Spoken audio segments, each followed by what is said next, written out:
কেড়ে আমি বলা খাইবির মতো অবস্থা না। শরীফ ওসমান হাদি সে দেশে শত্রুদের বিরুদ্ধে কথা বলতে। শরীফ ওসমান হাদি কখনো কি মির্জা আব্বাসের বিরুদ্ধে কোনো কথা বলেছে? উনি তাকে বিরক্ত করছেন, ডিস্টার্ব করছেন ইত্যাদি ইত্যাদি।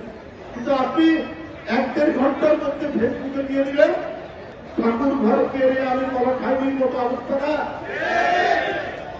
আপনি ঘোরার আগে গাড়ি উড়িয়ে দিলে ঢাকা বিশ্ববিদ্যালয়ের সেই ছাত্ররা। এখন আজকে পুলিশ কমিশনার বলছে যে যে হত্যাকারীকে শনাক্ত করা হয়েছে জামাত শিবিরের লোক।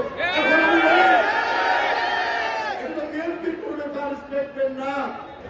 এই এলাকার বারবারের এমপি মেয়র তার সামাজিক অবস্থান, তার জাতীয় রাজনৈতিক অবস্থান বিবেচনা না করেই আপনি কেবল ইউনিভার্সিটির একটা ছাত্র নেতা হয়েছেন।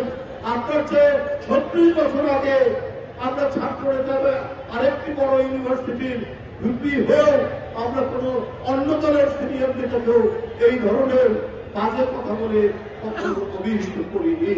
উনি তো হঠাৎ করে এখন রাজনীতিবিদ হননি, 50 বছরের রাজনৈতিক ক্যারিয়ার নিয়ে রেখেছে।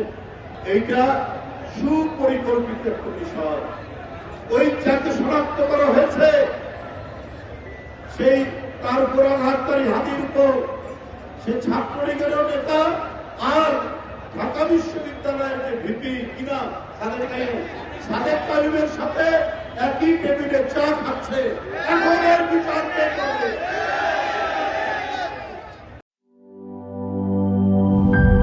গ্লিটারের টুইন লেমন ও অ্যান্টিব্যাকটেরিয়াল ফর্মুলা বাসনকে চকচকে জীবাণুমুক্ত করে আমাদের দেয় গ্লিটার গ্যারান্টি।